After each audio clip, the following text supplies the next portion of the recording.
مجيد اللهم بارك على محمد وعلى آل محمد كما باركت على إبراهيم وعلى آل إبراهيم إنك حميد مجيد نحمده ونصلي على رسوله الكريم أما بعد فأعوذ بالله من الشيطان الرجيم بسم الله الرحمن الرحيم يا أيها الذين آمنوا ادخلوا في السلم كافة صدق الله العظيم बुजुर्गान मुहतरम हजरत उलमा इकराम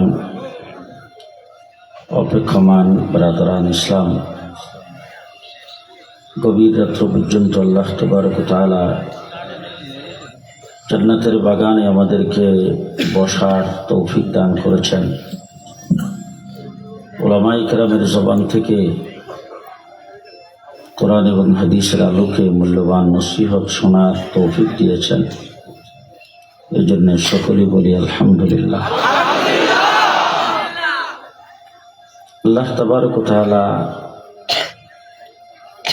সৃষ্টি জগতে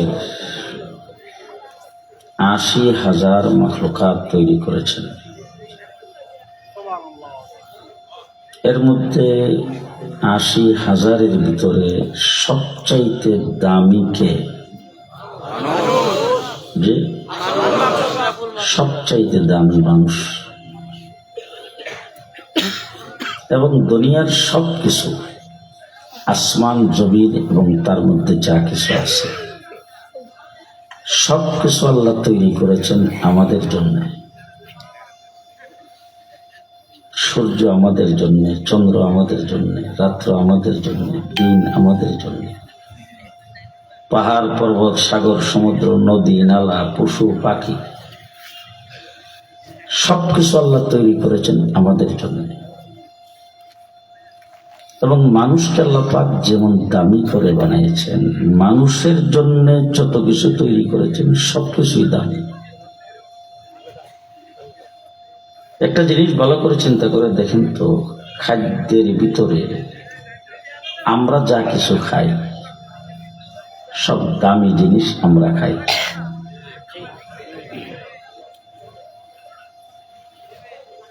আপনি দেখেন চাউলের ভাত আমরা খাই, চাউলের পোড়াটা কেনা খায়, কোনটা দাম বেশি?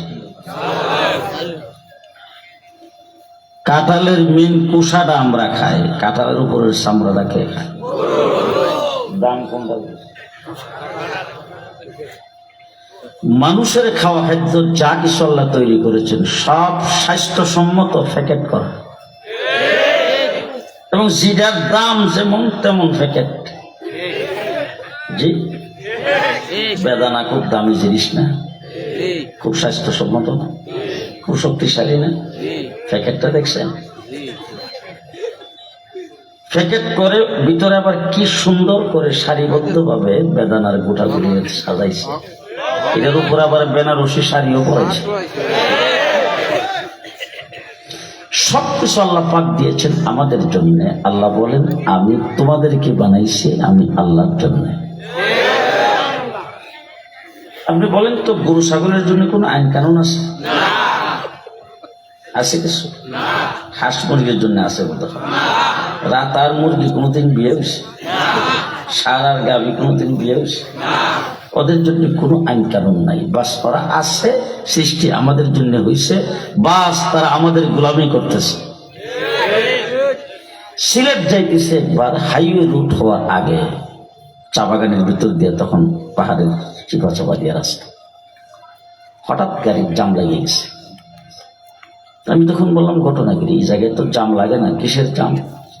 লোকজন গাড়ির থেকে নাইমা সামনের দিকে যাচ্ছে সবাই, আমিও গাড়ির থেকে নামলাম। একজনকে জিজ্ঞেস করলাম, বাবা কি হয়েছে? হুজুর, একটা ট্রাক নিচে পড়ে গেছে খাদের মধ্যে, হাতি আনছে ওটাইতে।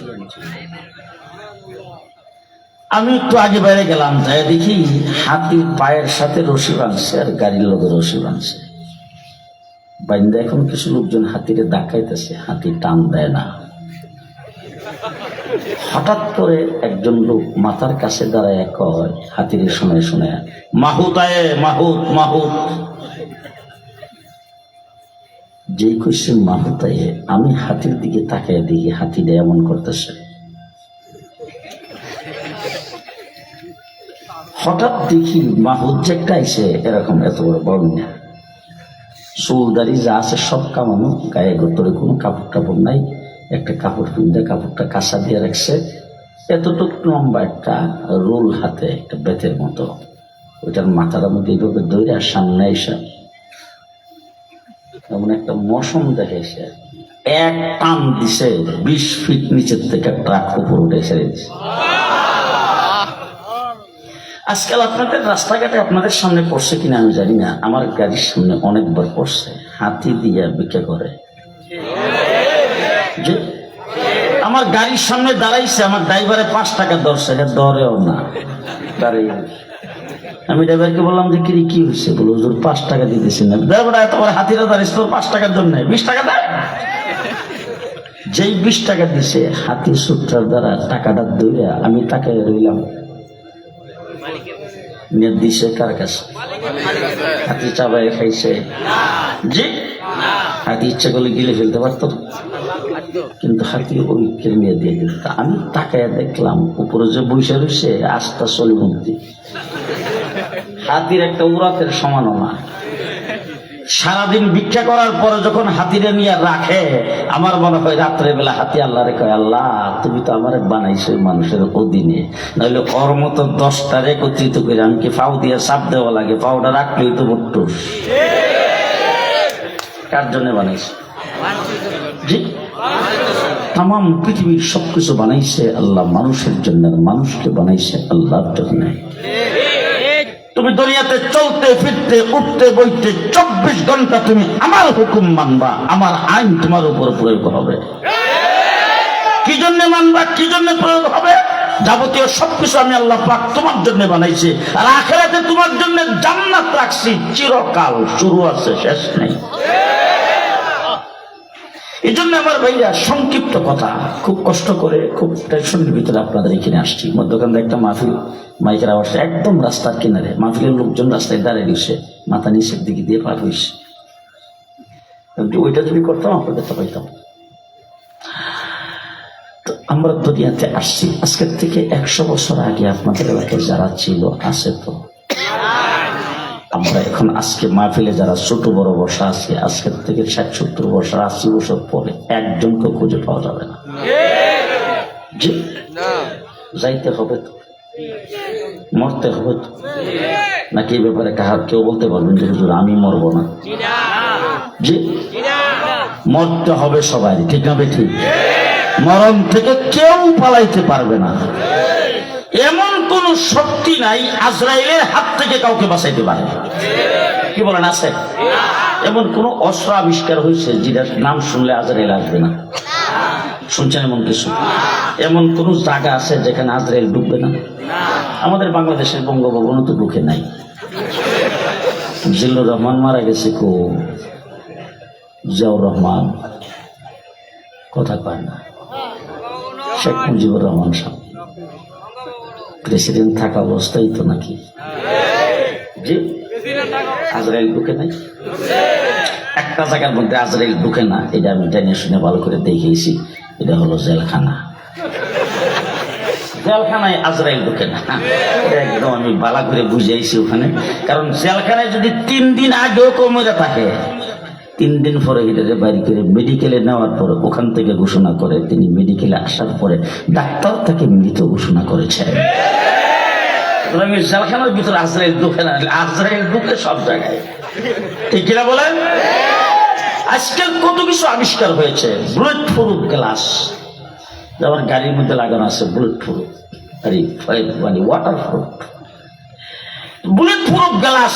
গ্লাসটা এবং গ্লাস যেটা জানালার মধ্যে ফিট করে, গাড়ির মধ্যে ফিট করে, যেটা বুলেটের গুলি সেখানে ছিদ্র করতে পারে না।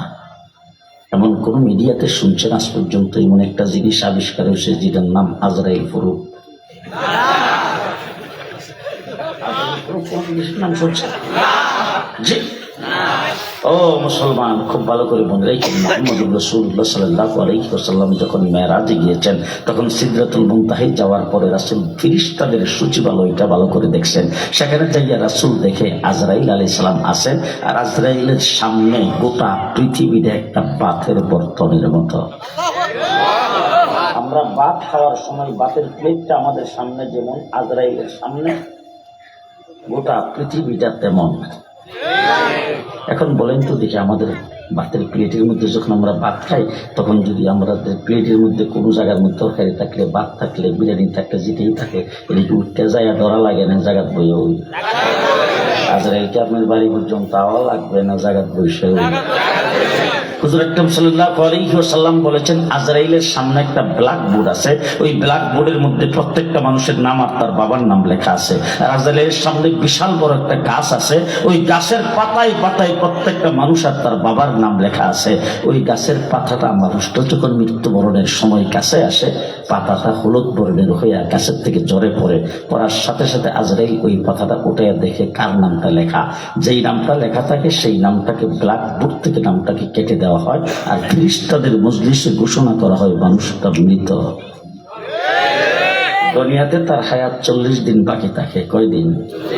ওই 40 দিন আগে গাছের পাতাটা যে পড়ছে, এটা হইল তার গ্রেফতারি পরোয়ানা। ওই পাতার মধ্যে পরিষ্কার লেখা আছে আগামী এত এত তারিখে এতটা সময় এত মিনিট এত সেকেন্ডে সে ইন্তেকাল করবে।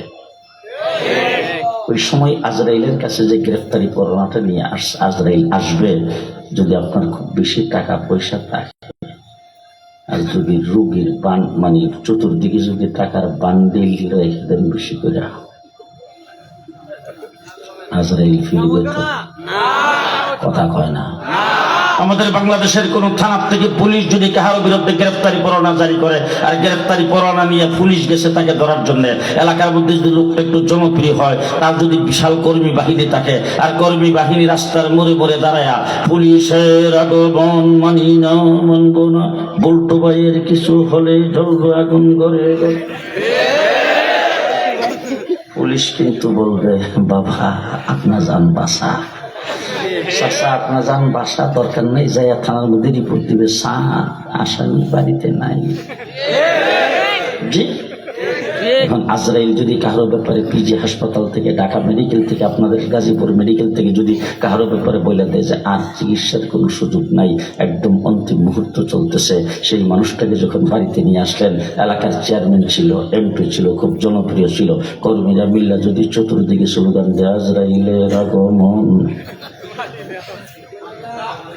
আজরাইল ফিরব তো? আজরাইল একটা পশম কামড়ে তো? পরিষ্কার ভাষায় আপনাদের কাছে বলে যাচ্ছি, গোটা পৃথিবীতে বর্তমানে পারমাণবিক অস্ত্র যতগুলি আবিষ্কার হয়েছে, যত দেশের কাছে যত পারমাণবিক অস্ত্র আছে, সবগুলি একত্রিত করে যদি এক আজরাইলের উদ্দেশ্যে ধরা হয়, আজরাইলের একটা পশমও হিলবে না। আমার নবী মুহাম্মদুর রাসূলুল্লাহ সাল্লাল্লাহু আলাইহি ওয়াসাল্লাম বলছেন, আজরাইলকে যে আমি দেখছি, আমার কাছে মনে হয়েছে তামাম পৃথিবীর সমস্ত পানিগুলি একত্রিত করে যদি আজরাইলের মাথার মধ্যে ডালা হয়, মাথা ভিজে এক ফোঁটা পানিও নিচে পড়বে না। এরকম লোক আপনাদের এলাকায় 2-1টা আছে তো? জি, এই আজরাইলের হাত থেকে কেউ বাঁচতে পারবে? পারবে না। সাদ্দাত জান্নাত তৈরি করেছেন, নিজে খোদা দাবি করেছে, জান্নাত উদ্বোধন করার জন্য ডেট ঠিক করে তারপরে যাচ্ছেন। আজরাইলের জান্নাত উদ্বোধন, আমাদের পদ্মা ব্রিজ উদ্বোধন কিন্তু বেশ কম আছে। যাইতেছেন আজরাইল, আর এই সাদ্দাত, চতুর্দিকে ব্যান্ড পার্টি বাজতেছে, মুখর মুখর স্লোগান, হাতে তালি চলছে, যুবক যুবতীরা লাইন ধরে দাঁড়াইছে, সাদ্দাত একটা সুসজ্জিত ঘোড়ার উপরে বৈশা, তারপরে সামনের দিকে অগ্রসর হচ্ছে, নিশ্ছিদ্র নিরাপত্তা, কাছেও কেউ আসতে পারবে না। আমি একবার এক সাবেক প্রধানমন্ত্রী স্টেজে উঠছিলাম, জনসভা, আমাকেও দাওয়াত দিছে, আমি ওখানে গেছি, আমি কাঠ পাইছি, কাকিনি ওখানে গেছি। যাওয়ার পরে দেখলাম যে ওই জায়গার মধ্যে পুলিশে চেক করতে, একজনকে জিজ্ঞেস করতে, তোমার কাঠ বলে কাঠটার সাথে আনি নাই আর কি। যেই দলের প্রধানমন্ত্রী, সাবেক প্রধানমন্ত্রী, এই দলের যেখানে জনসভা হইতেছে ওই এলাকার সভাপতি, একজন অ্যাডভোকেট, সে বলছে কাঠ তো আমার কাছে নাই, আমি দলের সভাপতি। গাড়ির মধ্যে ধরে একটা ধাক্কা দিয়েছে, বিষাদ দূরে ফেলাই দিছে। এরকম নিশ্চিদ্র নিরাপত্তা।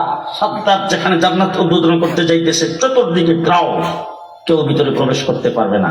একটা খালি জায়গার মধ্যে যায় ঘোড়ার থেকে নামবে, ফিতা কাইটা তারপরে ভিতরে প্রবেশ করবে। ঘোড়ার থেকে নামার জন্য একটা পাও নিচে দিছে, আর একটা পাও ঘোড়ার উপরে, ঠিক এই পজিশন।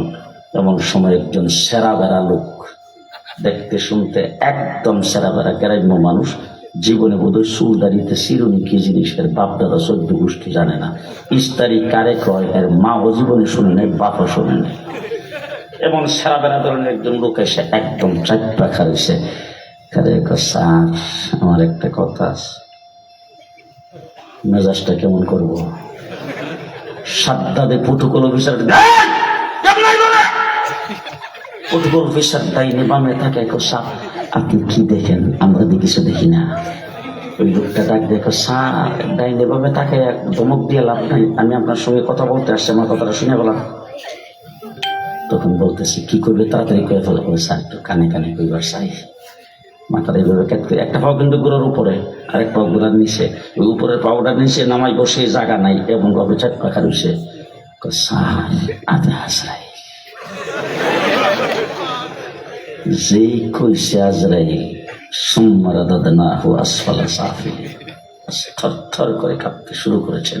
আর ডাক দিয়ে বলছেন, জান্নাতটা কেমন করে তৈরি করছেন, টাইলগুলি কেমন করে লাগাইছে, কেমন ভাবে সাজাইছে, খালি চৌখাটের ভিতরে যায় একটু নজর দিয়ে দেখবো, এতটুকু সুযোগ দাও। আজরাইলে ডাক দিয়া কয়, একটা পাও গোড়ার উপরে, আরেক পাও গোড়ার নিচে, আমার আল্লাহ পাক বলছেন আমাকে এই অবস্থায় তোরে নিয়ে যাইতে, এক চাইতে উপরের পাওটা নিচে নামাইবার মতো ক্ষমতা তোকে সুযোগ দেওয়ার সুযোগ আমার কাছে নাই। এই অবস্থায় সাদ্দাত জনমের মতো পৃথিবীর থেকে বিদায় হয়ে গেছে। এই জন্য ভাই আজরাইল আসবে একদিন, মরণ থেকে কেউ বাঁচতে পারবে না। মরণ আসবে না এমন কোন জায়গা পৃথিবীর কোথাও নাই, প্রত্যেকেরই মরতে হবে। মরব তো ইনশাল্লাহ, মরব তো, তার মধ্যে কোনো সন্দেহ তো নাই। এই ব্যাপারে পৃথিবীর কোনো মানুষের কোনো সন্দেহ নাই, মরব। এখন আমি আপনাদের জিজ্ঞেস করতে চাই, মরবেন কখন? আজকে একটা কাজ করলে ভালো হয় না? আপনারা যেহেতু গভীর রাত্রে এখানে সবাই আসছেন, আর রাত্রে 12টার পরে আল্লাহ প্রথম আসমানে নাই মাইশা আল্লাহর বন্দাদেরকে ডাক দেয়। এই সময়টাকে বলা হয় নুজুলের রহমতের সময়। আলিম ওলামায়ে কেরাম যখন এখানে আসার এলাকার বিশিষ্ট ব্যক্তিরাও আছে, আজকে আমার একটা কাজ করেন, আমরা সবাই মিললে মরার ডেটটা ঠিক করে এখান থেকে চলে যাই। এই কামটা করে গেলে অন্তত যেদিন ডেটটা ঠিক করবেন এর 40 দিন আগে সোজা গাড়ি লয়ে থামনি, বলেন কবে মরবেন? যে কবে মরবেন বলেন, এক একজন দাঁড়ায় বলেন না যে হুজুর আমি আগামী 2041। আমাদের দেশের যে সরকার দিনের ভোট রাত্রে করে ক্ষমতায় বসা ছিল, তারা ঘোষণা দিয়েছিল ভিশন 41। আমার আল্লাহ ডাক দেখার রাখ তোর ভিশন 41, ভিশন 24, ভিশন 24 সব ঠিকঠাক। সেনাবাহিনীর প্রধান, নৌবাহিনীর প্রধান, বিমান বাহিনীর প্রধান, পুলিশ প্রধান যাইয়া তারপরে যখন দাঁড়াইছে সামনে, দাঁড়ায় বলছে, স্যার ম্যাডাম অবস্থা তো খুব খারাপ। হ্যাঁ অবস্থা খারাপ, গুলি করো সবাইকে, কেউ যেন দিকে না আসতে পারে। তোমাকে এই করছি, তোমাকে এই করছি, তোমার পদোন্নতি দিছি, তোমার বেতন বাড়াই দিছি, তোমার এই সুযোগ সুবিধা দিছি, এখন আমার কাছে যেন কেউ না আসতে পারে। সেনাবাহিনীর প্রধান কো, স্যার ম্যাডাম 45 মিনিট। পুলিশের প্রধান ডাক দিয়ে, ম্যাডাম গুলি যদি চালাই, গুলি যেটার গায়ে লাগবে এটা নিচে পড়বে, সাথেরটা যেটা এটা পেছনে যাবে না, সামনের দিকে আসবে। ভিশন 24। জি, মরণ থেকে কেউ পালাইতে পারবে না, মরতে তো হবে। কোন দিন মরবেন তার কোনো গ্যারান্টি? আজকে রাত্রের ভিতরে তো মুঠো আসার সম্ভাবনা নেই, আগামীকাল তো আসবেই না, আগামী কয়েক বছর বোধ আসবে না। আসবে, যে কোনো মুহূর্তে হইতে পারে কিনা? জোরে কম, আরো জোরে। পারে তো যে কোনো মুহূর্তে হইতে। আপনাদের এলাকায় কি এমন লোক আছে যে ঘুমাইছে আর জাগে নাই? হ্যাঁ, বাড়ির থেকে গেছে ভালো মানুষ, ফিরে আর আসে নাই? আছে এমন লোক? হাই হাই হাই, যে কোনো মুহূর্তে আজরাইল আসতে পারে, সুস্থ অবস্থায় আসতে পারে, রুগ্ন অবস্থায় আসতে পারে, অ্যাক্সিডেন্ট করে মারা যেতে পারেন, হাতফিল করে মরতে পারেন। ও আমার ভাইরা, যে কোনো মুহূর্তে আজরাইল আসতে পারে। আপনার মুকাদ্দরে মৃত্যু যেইভাবে আল্লাহ লিখে দিয়েছেন, আল্লাহ পাক যেইভাবে আপনার মৃত্যুর ফয়সালা করবেন, সেইভাবেই আপনাকে দুনিয়ার থেকে যাইতে হবে। মৃত্যুর টাইম কেউ নির্ধারণ করতে পারবে না। এবার আসেন 2 নম্বর, মরব তো, মরার পরে কিছু আছে না শেষ? জি, খুব ভালো করে জেনে রাখেন, এখনো শুরু হয় নাই, মরার পরেরটাই শুরু। আর দুনিয়া মাজরাতুল আখিরা, দুনিয়াটা হলো আখিরাতের ক্ষেত শুরু। এখান থেকে কামাই করবেন, আখিরাতে যায় খরচ করবেন। বিদেশ গেলাম, আমাদের দেশের অনেক ছেলেপেলা বিদেশে থাকে, যাওয়ার পরে তারা দাওয়াত করে নিছে এক জায়গায় খাওয়াবার জন্য। সেখানে যাই দেখি একটা রুমের ভিতরে বেশ কিছু জিনিসপত্র, ওই ছেলের জন্য কিছু একটা খেলনা, সেটাও আছে। তো আমি জিজ্ঞেস করলাম, কি ব্যাপার, শীঘ্রই দেশে যাওয়ার কোনো সম্ভাবনা আছে না? বলে, না হুজুর, আরো বছর দিন। গৌরবদের সমস্ত জিনিসপত্র হুজুর যেটা যেখানে দেখি কিনা লোক, কারণ যাইবার সময় যদি আবার মনে না থাকে, আইসেন যে কত বছর? 12 বছর যাবৎ বিদেশ আইসেন, এ পর্যন্ত কি করে? বলে, হুজুর হে, বাড়িটা 3 তলা করছে, 2 তলা ভাড়া আর 1 তলায় নিজেরা থাকি। আর হুজুর এখন যে আসি, এর মধ্যে কিছু টাকা পয়সা সংগ্রহ করে নিয়ে তারপর হুজুর চিন্তা ভাবনা করতেছে একটা গাড়ি টাড়ি কিনবো, না হলে একটা ব্যবসা দিয়া বাকি জীবনটা কোন রকম কাটাইবার। মানুষটা ওখানে আছে প্রবাসী হিসাবে, দেশের মধ্যে খরচ করবে।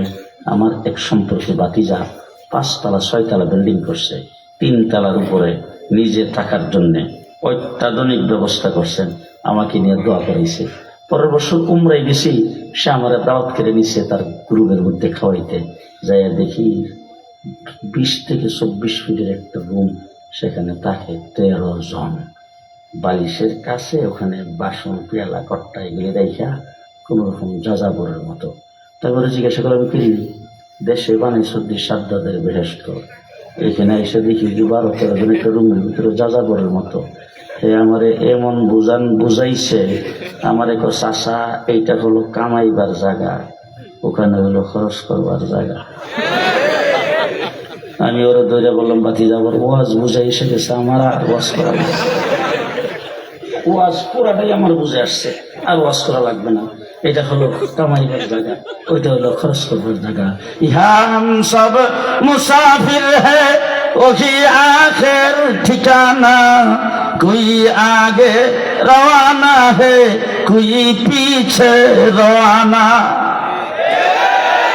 এটা হলো মুসাফির খানা, এটা হলো প্রবাসী জিন্দেগি। একজন আগে একজন পরে যাইতেই হবে। আখিরাত হলো মূল, সেখানে হলো খরচ করার জায়গা। নামাজ পড়বেন, খরচ সেখানে হবে। রোজা রাখবেন, খরচ সেখানে হবে। কোরআন তেলাওয়াত করবেন, খরচ সেখানে হবে। নফল আদায় করবেন, খরচ সেখানে হবে। একজন আরেকজনকে সালাম দিবেন, খরচ সেখানে হবে।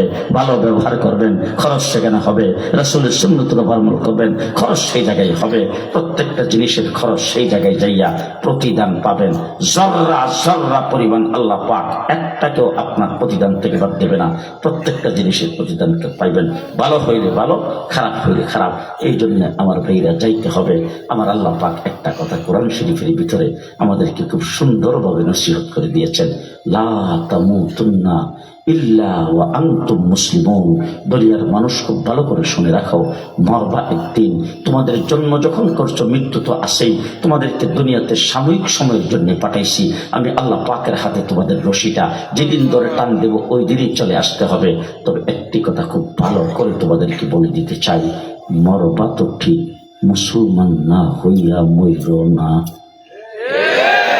এটা বোধ হয় যে 6 মাস আগে ডক্টর ইউনূস সাহেব ক্ষমতায় এসে তারপরে কইছে, শেখ হাসিনা করে গেছে, তার বাপে করে গেছে, জিয়াউর রহমান, খালেদা জিয়া, কে কইছে?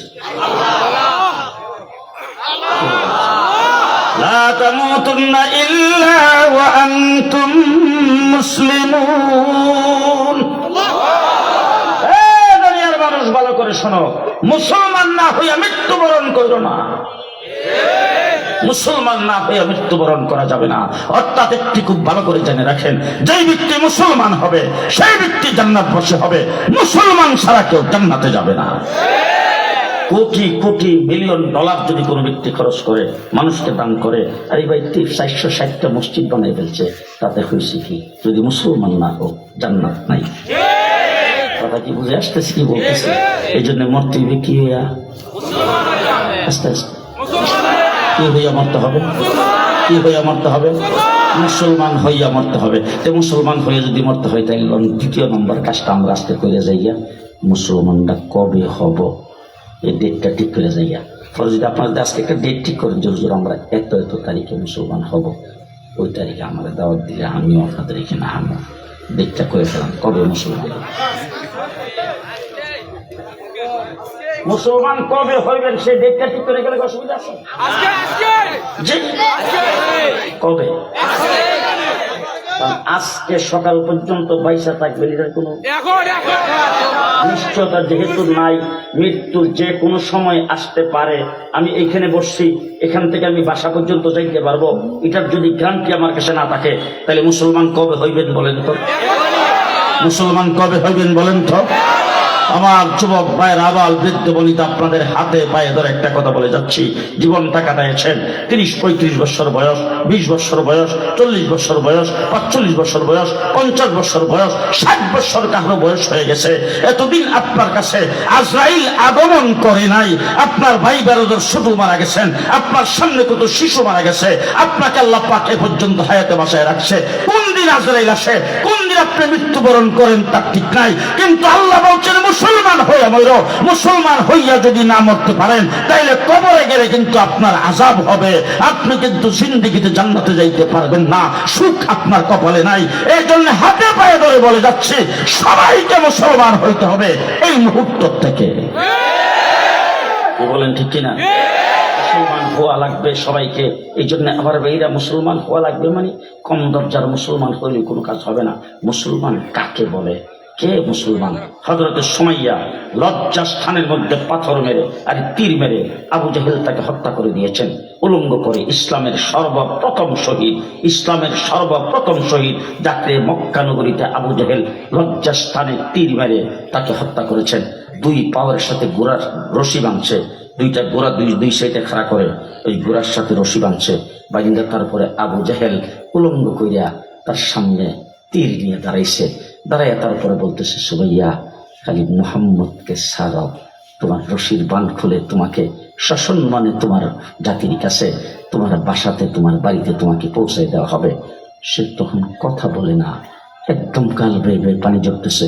আবু জাহেল ডাক দিয়ে বলছেন, সুমাইয়া তুমি মনে হয় ভয় পেয়ে গেছো, গাল বেয়ে বেয়ে পানি ঝরতেছে তোমার, তুমি কাঁদতেছো, ভয় পাচ্ছ কেন? কথা বলো না, তুমি খালি বলো না যে মুহাম্মদকে সাল্লাম, মুহাম্মদকে সাল্লাম, তাইলে তো তোমার রশিদ বান করে তোমাকে সম্মানের সাথে পৌঁছাই দেয়। যখন এই কথা বলছেন তখন সুমাইয়া চিৎকার করে ডাক দিয়ে বলছেন, এই কুলাঙ্গার আবু জাহেল, ভালো করে শুনে রাখ, তুই মনে করতে পারো আমি তোর ভয়ে চোখের পানি ছাড়তেছি, তুই মনে করতে পারো আমি দুনিয়ার থেকে চলে যাব এই জন্য চোখের পানি ছাড়তেছি। না না না, আমি এই জন্য চোখের পানি ছাড়তেছি না, আমি চোখের পানি ছাড়তেছি আমার আল্লাহকে বলতেছি, আল্লাহ তুমি তো আমাকে জীবন দিয়েছ একটা, যদি আমাকে শত শত জীবন দিতা আমি একটা একটা করে নবী মুহাম্মদের জন্য দিয়ে দিতাম। মুসলমান, আপনি মুসলমান হবেন, মুসলমান হবেন। সকালবেলা মুসলমান, দুপুরের সময় থাকবে না, দুপুরে মুসলমান, বিকালে থাকবে না, সীসাদালা প্রাচীরের মতো মুসলমান হইতে হবে। আসবে আপনার সামনে গুলি, আসবে আপনার সামনে বোমা, আপনার জীবন চলে যাবে, জীবন দিতে প্রস্তুত, ইসলাম দিতে প্রস্তুত নয়। সেই কথার মধ্যে একমত হতে পারবেন? একমত হতে পারবেন? যদি এমন কোন ভালো করে ওয়াদা করবেন, এমন কোন পরিস্থিতি যদি আমাদের বাংলাদেশে আসে, আপনার জীবনটা চলে গেলে ইসলাম থাকবে, আর ইসলামটাকে যদি ছাইড়া দেন তাহলে জীবনটা থাকবে। কোনটা রাখবেন আর কোনটা ছাড়বেন?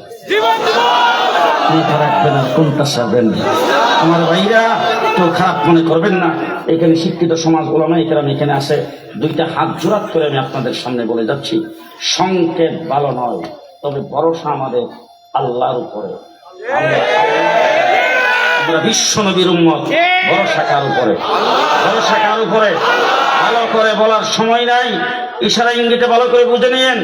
313 জন মুসলমান সবে মাত্র মদিনায়, গোটা পৃথিবীর কেউ তাদের পক্ষে কথা বলার কেউ নাই, বিবৃতি দেওয়ার কেউ নাই, তাদের হাতে একটা অস্ত্র সাপ্লাই দেওয়ার কেউ নাই, একদম চতুর্দিকে অবরোধ। এই মুসলমানরা হিজরত করে গেছেন তার অর্ধেকের বেশি মদিনার থেকে, বউ বাচ্চা মদিনায় রয়ে গেছে, তাদের সহায় সম্পত্তি মদিনায় রয়ে গেছে। সেই মুসলমানগুলি সেখানে যাওয়ার পরে তাদের পায়ের নিচে মাটি নাই, মাথার উপরে ছায়া নাই, পেটে ভাত নাই, পরনে কাপড় নাই। এই জীর্ণ শীর্ণ মুসলমান নিয়ে মুহাম্মদুর রাসূলুল্লাহ সাল্লাল্লাহু আলাইহি ওয়াসাল্লাম মদিনাতে যাইয়া মসজিদ নববী কায়েম করেছেন। সেখানে মুসলমানদেরকে রাসূল তালিম দিচ্ছেন, আর একজনের সঙ্গে আরেকজন বাই পাঠায়া, যেদিন মদিনার একজন মুসলমান তার সঙ্গে আরেকজন মক্কার মুসলমানকে দিছে বাই পাঠায়া, তুমি যা খাইবা তোমার বাইরে খাওয়াইবা, তোমার বাইরে রুজি রোজগার করে দুজনে মিল্লার সংসারটা চালাইবা। এইভাবে বাই পাতাইয়া পাতাইয়া রাসূল সাল্লাল্লাহু আলাইহি ওয়াসাল্লাম তাদেরকে বসবাস করতে দিয়েছেন। এমন সময় 1000-এর বাহিনী নিয়ে তারপর আক্রমণ করার জন্য গেছে আবু জাহেল। শক্তিশালী বাহিনী, যাদের অস্ত্রের অভাব নাই, যাদের টাকা পয়সার অভাব নাই, যাদের খাওয়া খাদ্যের অভাব নাই, ও ভেড়া বকরি খাওয়া খাদ্যের জন্য যা দরকার সবকিছু নিয়ে গেছে। এমনকি যুদ্ধে শক্তি যোগাইবার জন্য, উৎসাহিত করার জন্য যুবক যুবতীদেরকে নিয়ে গেছে। গান গাবে, তবলা বাজাবে, ভেলা বাজাবে, দুতার একতারা বাজাবে, আর তাদেরকে যুদ্ধের জন্য তাদেরকে উদ্বুদ্ধ করবে। এমন ভাবে সব শক্তি সঞ্চয় করে তারা গিয়েছেন মদিনা আক্রমণ করার জন্য। রাসূলের হাতে কিচ্ছু নাই যুদ্ধে অংশগ্রহণ করার জন্য। হুজুর আকরাম সাল্লাল্লাহু আলাইহি ওয়াসাল্লাম সাহাবায়ে কেরামকে আহ্বান করেছেন। সকল সাহাবায়ে কেরাম আসছেন, 313 জন। আল্লাহ নবী তাদের কাছ থেকে শুনতে চাচ্ছে কিভাবে যুদ্ধ করবে। সাহাবায়ে কেরাম রাসূলের সামনে দাঁড়িয়ে পরিষ্কার বলছেন, ও আল্লাহর হাবিব, মূসা আলাইহিস সালাতু ওয়াস সালামের উম্মত, যাদের জন্য আসমান থেকে মান্না ওয়া সালওয়া আল্লাহ নাজিল করেছেন, যাদের জন্য দরিয়ার উপর দিয়ে রাস্তা করে দিয়েছেন, যাদের জন্য আল্লাহ পাক পাথর ফাইরা সেখান থেকে নহর, স্বচ্ছ পানির নহর জারি করেছেন, এত নিয়ামত পাওয়ার পরে তারা মূসা আলাইহিস সালামকে বলছে, যদি ফেরাউনের সাথে যুদ্ধ করা লাগে তুমি আর তোমার আল্লাহ কইরো, আমরা এইগুলিতে নাই। আজকে আমরা পরিষ্কার আপনার সামনে দাঁড়ায় বলে দিলাম, আমাদের পেটে ভাত নাই, পরনে কাপড় নাই, আমাদের বাচ্চা মক্কায় রয়ে গেছে, তাদের কোনো খোঁজখবর নাই। কিন্তু আপনাকে পরিষ্কার বলে দিচ্ছি, যদি আমাদের উপরে কোনো আক্রমণ আসে, আমরা আপনার ডাইনে বামে সামনে পেছনে যতদিন পর্যন্ত, যতক্ষণ পর্যন্ত আমাদের দেহের ভিতরে প্রাণ থাকবে, আমরা লড়াই করতেই থাকবো, করতেই থাকবো।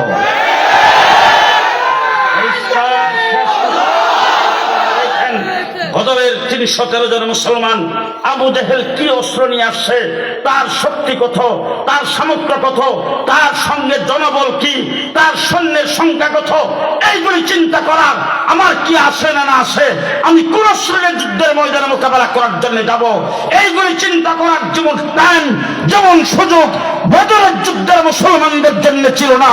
ভারতকে বলে দিতে চাই, বেশিরভাগ সরকারকে কুলে নিয়ে বাংলাদেশের বিরুদ্ধে ষড়যন্ত্র করবে, তোমার কি শক্তি আছে সেটা দেখার টাইম আমাদের নাই।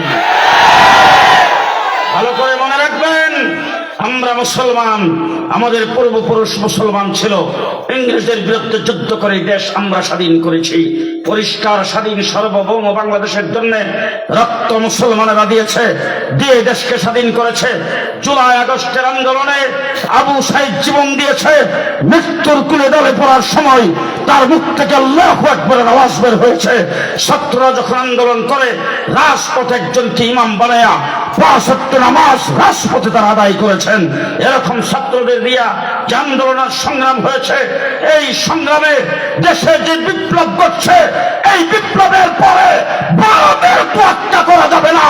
এই দেশে ইসলাম প্রতিষ্ঠা করতে হবে, ইসলাম প্রতিষ্ঠা করতে হবে। প্রস্তুত আছেন কিনা জানতে চাই? প্রস্তুত আছেন সবাই? আমরা প্রস্তুত থাকতে হবে। আল্লাহ না করুক, আল্লাহ না করুক, যদি দেশের স্বাধীনতা নস্যাৎ হয়ে যায়, যদি দেশের স্বাধীনতার উপর আক্রমণ আসে, যদি ইসলাম আর মুসলমানদের উপর কোনো বিজাতিদের আক্রমণ আসে, আমরা আমাদের জীবন দিতে প্রস্তুত, ঈমান দিতে প্রস্তুত নয়।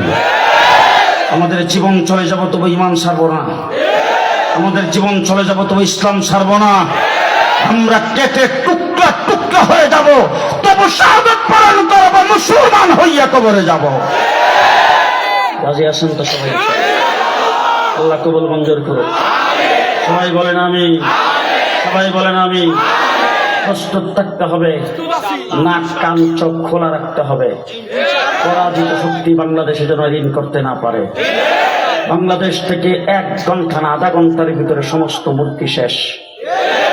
আমরা একটা মূর্তি নিয়ে কথা বলেছিলাম, কথাটাও এত সুন্দরভাবে বলছি। মাননীয় প্রধানমন্ত্রী, আপনার বাবা দেশের স্বাধীনতার যুদ্ধের নেতৃত্ব দিয়েছেন, এই জন্য তিনি আমাদের কাছে শ্রদ্ধার পাত্র, আমরাও তাকে সম্মান করি। সুতরাং তার মূর্তিতে যে আপনি যাত্রাবাড়ির মোড়ে লাগাইবেন, তার মাথার মধ্যে বইয়া যে কাকে পায়খানা করবে, তারপরে পাখিগুলো যে পায়খানা করবে, তার নাক মুখ বায়া বায়া সেই পায়খানাগুলি যাবে।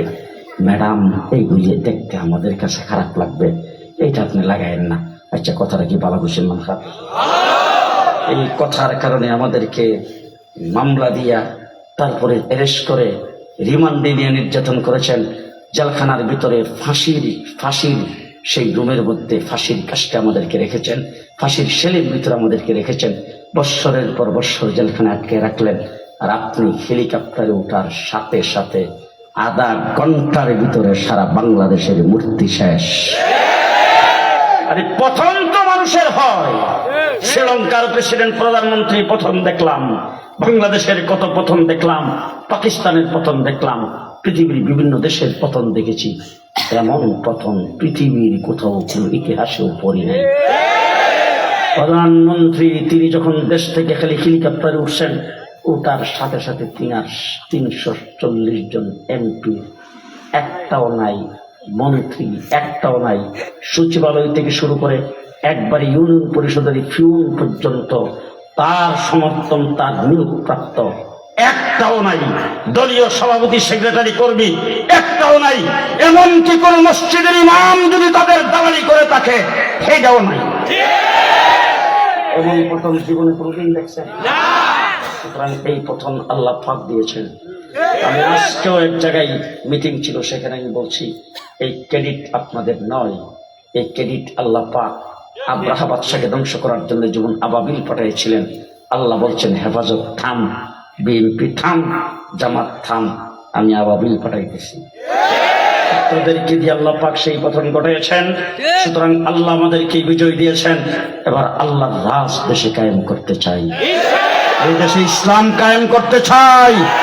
জীবনে অনেক রক্ত দিয়েছেন, এবার প্রয়োজন ইসলামের জন্য রক্ত দিতে হবে, নবীর জন্য রক্ত দিতে হবে। আল্লাহ সবাইকে কবুল করুক। সবাই বলেন আমিন, বলেন আমিন। প্রস্তুত আছেন তো সবাই? প্রস্তুত আছেন তো সবাই? মাশাআল্লাহ, মাশাআল্লাহ, মাশাআল্লাহ। আল্লাহ কবুল করুক।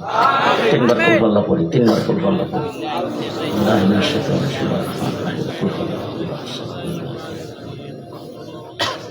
قل هو الله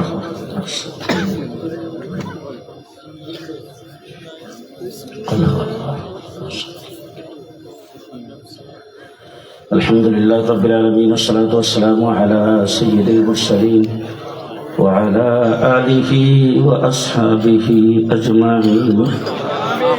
ربنا ظلمنا أنفسنا وإن لم تغفر لنا وترحمنا لنكونن من الخاسرين. ربنا آتنا في الدنيا حسنة وفي الآخرة حسنة وقنا عذاب النار. রব্বুল আলামিন, এই মাঠ ভরা মানুষগুলো দাঁড়ানো বসা অবস্থায় গভীর রাত্র পর্যন্ত এই জায়গায় কি জন্য রয়েছে? মাবুদ গো, তাদেরকে তো 5টি টাকা কেউ দিবে না। নিজের পকেটের পয়সা খরচ করে সেখানে আসছে না, আরামের ঘুমকে হারাম করেছে। সারাদিন কর্মব্যস্ত থাকার পরে রাত্রের বেলা আরামের ঘুম ঘুমাবে। আল্লাহ সেই ঘুমকে বাদ দিয়ে আল্লাহ দুনিয়ার কোন লাভে এখানে আগমন করে না, একমাত্র তোমার জন্য আসছে। তোমার হাবিবের জন্য আগমন করেছেন, তোমার দ্বীনের জন্য আগমন করেছেন। রব্বুল আলামিন, এই মাহফিল সকলের জন্য নাজাতের জরিয়া বানায় দাও। রব্বুল আলামিন, মাহফিল যারা ইন্তজাম করেছেন, শোনার জন্য যারা আগমন করেছেন, টাকা পয়সা দিয়ে যারা সাহায্য করেছেন, পর্দার আড়ালে যত মা বোনের আওয়াজ নসিহত শুনেছেন সকলের জন্যই মাহফিল নাজাতের জরিয়া বানিয়ে দাও। রব্বুল আলামিন মাহফিলে যারা অংশগ্রহণ করেছেন হাসরের কঠিন ময়দানে আরশের ছায়ার নিচে জায়গা দাও। রব্বুল আলামিন যারা অংশগ্রহণ করেছেন আল্লাহ প্রত্যেকের আমলনামা তুমি ডাইন হাতে দিও। রব্বুল আলামিন আমাদের ঈমানকে মজবুত করে দাও, ইয়াকিনকে সহি করে দাও, আমাদেরকে পরিপূর্ণ মুসলমান বানায়া দাও। রব্বুল আলামিন আয় আল্লাহ গুনাহমুক্ত জিন্দেগি আমাদের দান করো। অতীতে যত গুনাহ করেছি আল্লাহ মাফ করে দাও। আল্লাহ যাই না বুঝা গুনাহ করেছি, প্রকাশ্যে গোপনে গুনাহ করেছি আল্লাহ, এমন অনেক গুনাহ করেছি যেই গুনাহকে গুনাহই মনে করি নাই। রব্বুল আলামিন গুনার হিসাব তো আমার কাছে নাই আল্লাহ, প্রত্যেকটা মুহূর্তের হিসাব তোমার কাছে আছে। রব্বুল আলামিন তুমি তো সবগুলো রেকর্ড করে রেখেছো। মাবুদ তুমি যদি আমাদেরকে জররা পরিমাণ কোনো বিষয়ের জন্য ধরো, আমরা তো তোমার কাছ থেকে ছোটার মতো কোনো কায়দা নাই। রব্বুল আলামিন দুনিয়ার পুলিশে যদি ধরে আমরা কথা বলতে পারি না। রব্বুল আলামিন যেখানে পুলিশের ভয়ে কথা বলতে পারি না মাবুদ তুমি ধরলে তো আমরা কোনো জবাব দিতে পারবো না। রব্বুল আলামিন মেহেরবানি করে আমাদেরকে মাফ করে দাও আল্লাহ, আমাদের গুনাহ খাতাগুলি নেকির দ্বারা পাল্টায়া দাও।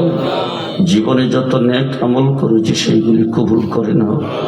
রব্বুল আলামিন নেক আমল যেগুলি করেছি সেইগুলিও তোমার দরবারে পেশ করার মতো না, কারণ আমাদের নেক আমলের মধ্যে রিয়া কিবির সংযুক্ত। আল্লাহ আমরা মানুষকে দেখাইবার জন্য ইবাদত বন্দেগী করেছি। আল্লাহ নামাজ পড়েছি তোমার যেভাবে নামাজ পড়লে তুমি রাজি খুশি সেইভাবে পড়তে পারি না। রব্বুল আলামিন আমাদের ভুল ত্রুটিগুলি ক্ষমা করে আমাদের এইগুলি কবুল আর মঞ্জুর করে নাও। রব্বুল আলামিন আমাদের সকল মুর্দেগানকে মাফ করে দাও। আমাদের যাদের মা বাবা দুনিয়াতে নাই তাদের কবরগুলি জান্নাতের বাগান বানায় দাও। রব্বুল আলামিন আয় আল্লাহ কেউ যদি কোনো খাস মকসদে হাত উঠায় থাকে তারা দিলের মাকাসে পুরা করে দাও। রব্বুল আলামিন কেউ মুসিবতে থাকলে মুসিবত থেকে উদ্ধার করে দাও। হাজত মন্দের হাজত পুরা করে দাও। পেরেশান হালদের পেরেশানি দূর করে দাও। সমস্ত বিমারীদেরকে শিফা করে দাও। রব্বুল আলামিন এই মুহূর্তে আমাদের গোটা বাংলাদেশের ভিতরে যত হাসপাতালে যত রোগী আছে আল্লাহ সবাইকে শিফা করে দাও।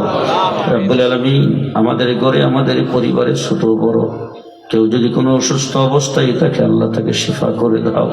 কঠিন কঠিন বিমার থেকে আমাদেরকে বাঁচাও। রাস্তাঘাটের অ্যাক্সিডেন্ট থেকে বাঁচাও। আসমানি জমিনে বা মুসিবত থেকে বাঁচাও। আল্লাহ আমাদের দেশটাকে ইসলামের জন্য কবুল আর মঞ্জুর করে নাও। রব্বুল আলামিন ইসলামের পক্ষে কাজ করতে পারি, দ্বীনের পক্ষে কাজ করতে পারি, তোমার হাবিবের সুন্নতের পক্ষে কাজ করতে পারি সেই তৌফিক দাও। রব্বুল আলামিন ফিলিস্তিনের মুসলমানদেরকে মদদ করো, নুসরত করো। আল্লাহ ইসরায়েলকে ধ্বংস করে দাও। রব্বুল আলামিন মুসলমানদের প্রথম কিবলা তোমার হাবিব যেখানে নবীদের ইমামতি করেছেন সেই মসজিদ মুসলমানদের হাতে ফিরিয়ে দাও। রব্বুল আলামিন तमाम বিশ্বের নির্যাতিত মুসলমানদেরকে আল্লাহ তুমি হেফাজত করো। বাংলাদেশের মসজিদ মাদ্রাসাকে তুমি হেফাজত করো। আলেম ওলামায়ে কেরামকে তুমি হেফাজত করো। রব্বুল আলামিন টঙ্গীতে বিশ্ব ইজতেমা চলছে আল্লাহ তুমি ভরপুর কামিয়াবি দান করো। রব্বুল আলামিন এই ইজতেমার উসিলায় দেশের প্রতি শান্তি নাজিল করো। এই ইজতেমার উসিলায় গোটা পৃথিবীর সমস্ত মানুষের অন্তরে হেদায়েত পৌঁছায় দাও। রব্বানা তাকাব্বাল মিন্না ইন্নাকা আনতাস সামিউল আলিম ওয়া তুব আলাইনা ইন্নাকা আনতাত তাওয়াবুর রহিম। সুবহান রাব্বিকা রাব্বিল ইজ্জাতি আম্মা ইয়াসিফুন ওয়া সালামুন আলাল মুরসালিন والحمد لله رب العالمين।